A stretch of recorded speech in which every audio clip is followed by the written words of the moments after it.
aren't we creating our own problem here by saying, hey, listen, we're not going to take in your business, but at the same time, we're not going to give out what we're doing here.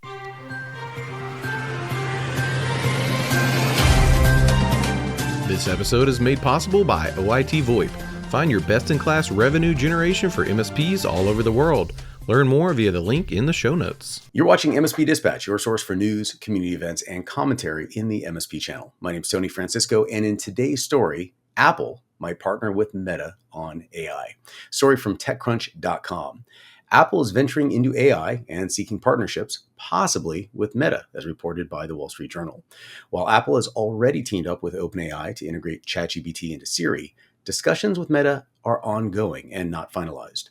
This move aims to expand Apple's AI capabilities beyond its own models and reduce the reliance on single partnerships. Notably, Apple focuses on practical AI improvements such as AI-powered writing suggestions and custom emojis, rather than radical changes or innovations. Apple plans to integrate these into upcoming OS updates, but it will exclude them from EU markets due to regulatory concerns over digital competition and user privacy. Ray, we just talked about in multiple stories about problems with the Russians, the Chinese, apparently soon the Indians, and apparently the Mexicans, because for whatever reason. And you know what? I heard there's a problem with people in Boston, just the Bostonians. Let's just let's just start pointing fingers. No, my concern is that aren't we creating our own problem here by saying, hey, listen, we're not going to take in your business, but at the same time, we're not going to give out what we're doing here, and we're almost causing our own the divisive behavior that we're reporting on and struggling with. And is there going to be a way to be I don't want to say disarming, but here's what we have, and you can choose what you like to serve your particular market, as opposed to a complete ban totally on the outgoing and incoming of the services and products rendered. I think so. The thing that gets me, I listen to the story, and the recurring theme I hear is Apple does something other people have already done before, but announces it like it's something new, and then cap it with also we're going to have AI responsibility. Like, that, tell me that's not the last 10 Apple announcements, right? They're not. They're not the first to partner with OpenAI. They're not the first to partner with Meta. They're not the first to add AI. Like, yay, partnership. But Apple just always puts it on, and I think it's brilliant marketing. They security first. Are they selling our data to everybody and their mother? Absolutely, they are. But they talk about security more, so they seem to be the ones that are placing an emphasis on it in their product. And I don't think that's the case. I think they place an emphasis on it on their marketing. Because there's only so much responsible AI you can talk about before you're just, we responsibly lock the front doors of the house before we go to bed at night. Yes, I also don't have to announce that at this point. Where the companies, you get what I'm saying? Like, at what But point is do it just we like so maybe that's I'm just just saying a automated different for it? Yeah. perspective. So you're both talking about the same thing, Yeah. and I do believe that everyone can agree that there is the appearance of moral flexibility from all vendors based on your particular perspective, and maybe what they're doing is they're saying this is the most effective and efficient way to do this, and there is some ancillary damage. It is minimal compared to another choice, which could have a lot worse of an effect. Consequently, we are going to craft a narrative that's showing that we're inching along in the right direction, even though, let's just be Yes. blunt, a lot of it's vapid and No, and 100%. but could it be enough to lead others into actual tangible practices? And maybe that's what they're trying to do, maybe because they're not actually doing something other than saying we are going in this direction. Come on. Like, can you guys hurry up? So, will it have that result? I agree with you 1,000%. Is that why they're doing it, or is that even an intention of their actions? Absolutely not. I don't think so.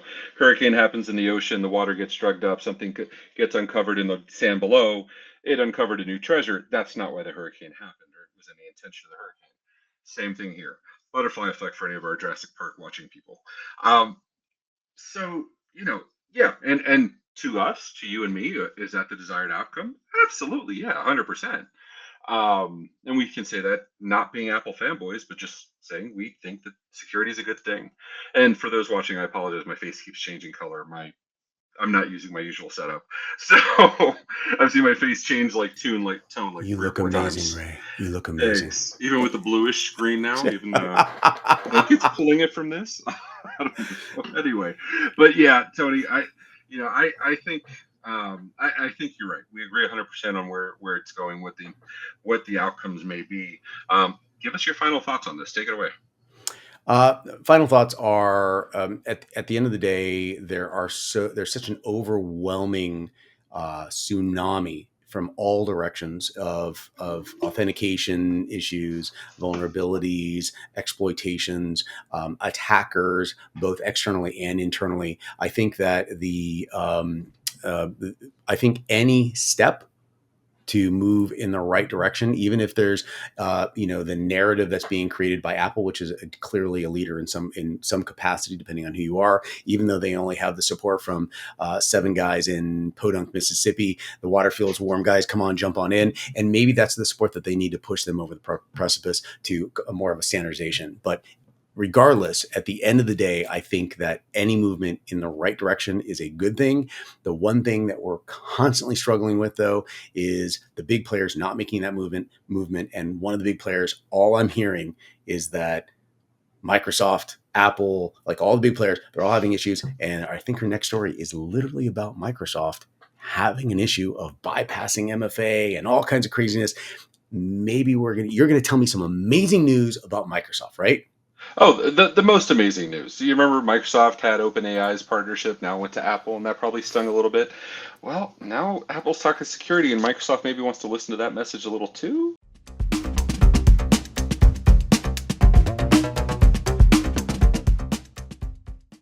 And that's exactly what happened in this next story, where ONNX MFA bypass targets Microsoft 365 accounts in a story written by Elizabeth Montalbano for Dark Reading.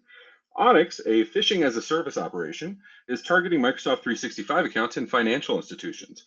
According to Eclectic IQ researchers, attackers bypass 2FA with encrypted JavaScript and exploit QR codes embedded in PDF attachments to direct victims to fake Microsoft 365 login pages designed to steal credentials. Eclectic IQ Eclectic IQ traced the campaign's origin to ONNX's store, a phishing as a service platform accessible via Telegram bots with a user friendly interface. To mitigate these threats, organizations are advised to block suspicious PDF attachments, educate employees about QR code risks, and implement security measures like FIDO2 keys and DNS security extensions. Tony, they're filtering for questionable PDFs. That's enough, right? Because your security software has a checkbox for questionable PDFs. Okay, so I'm going to publicly disclose something that I have done for 30 years now. 30 years. You know this story. I've talked about this so many times. I've done public demonstrations of this. And what I'm about to tell you is absolutely terrifying. So, one of my, I was about to say famous, definitely infamous hacks that I am known for from back in the day is I would send an email to you that has a PDF, could be a Word document, after Word Perfect. I want to point this out. It was Word Perfect days. Okay, it's a Word, but Word and a PDF document to me is indifferent. I could send you it, and all it says is my resume. If your computer has the ability to print to an Epson or a Brother printer, and I'm not going to tell you why, but if you do the research, you'll understand based on the firmware. I will have the ability to go to that printer once I have found it, not generate a preview, and then every 13 hours, that's my particular time, I would be able to send out a signal that allows me to reverse SSH back to that and then relay off to which is now called Poly or an Astra, or a very, very simplified, in most cases, open source starter, open source IVR system internally. Now, that becomes much more difficult with cloud environments. So the point I'm trying to make is that from there, I can now infiltrate your environment from a PDF. This particular hack that they're referring to is terrifying because it is indistinguishable from, how are you going to know? How are you possibly going to know? That's the challenge, right? Yeah. And so this is the part that I try talking about on these public forums when I'm giving a demonstration of how I can literally hack into your network. And it doesn't matter how secure you are and how much biometric security you need to get into your system. It doesn't matter. You have accepted my email. My email is going to do what every email is allowed to be doing, is to print it out. And it's the printer that contains the vulnerability. From there, and it's not a vulnerability per se, it's just the ability to go out, for me to reverse SSH, tunnel back in, and then look for other vulnerabilities. But I'm now nested in your environment. You're seeing land and expand. Saying 30 years ago, this was still a process for 30 years ago. And I could do it now at will. Now there's other what I consider to be easier environments, everything from charging cables. We covered it here 2 years ago, the LLL cable, the charging cable, the charging batteries. I mean, don't forget the rubber duckies. I mean, we had Darren Kitchen, the rubber duck comments. Yeah. I mean, it's not like, I mean, you gave this to me. So, and I have the little off my screen security.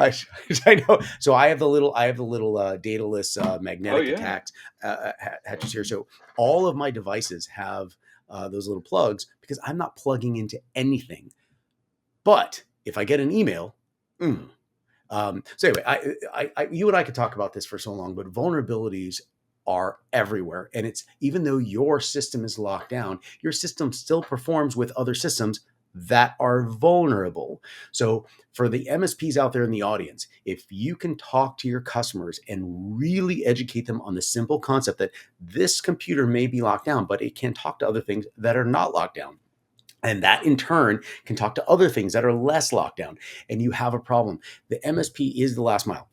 The MSP should be the overarching, let me go through. It's kind of like you're painting the Golden Gate Bridge. If you know how the Golden Gate Bridge is, that's where I'm from, by the way. You know what these people do? They go, they paint all year long. They get to the end and then they reverse. Paint. And then they get to the end and then they reverse. They paint. That's what you should be doing on every single device at all times. You are never stopping. And then they're like, why are you coming back? Because things are moving. You constantly move. Anyway, I'm sorry for getting on a rant on this, but it's my religion. It's something I live and breathe all day, every day. You kind of care a little bit. I get it. Just a little passionate. Everyone, thank you so much for listening to us. And if you like today's story, we have multiple stories happening all throughout the week. We have a QR code. That's right here. Where's the QR code? Right there it is. Right there. Security.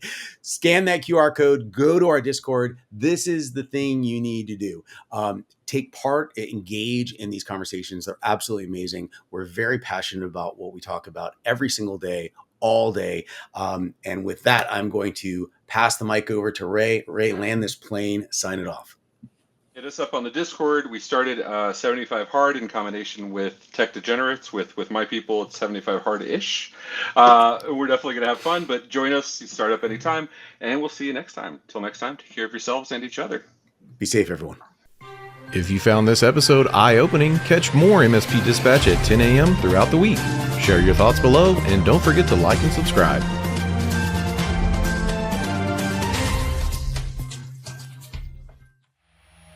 This has been a broadcast of the MSP Media Network.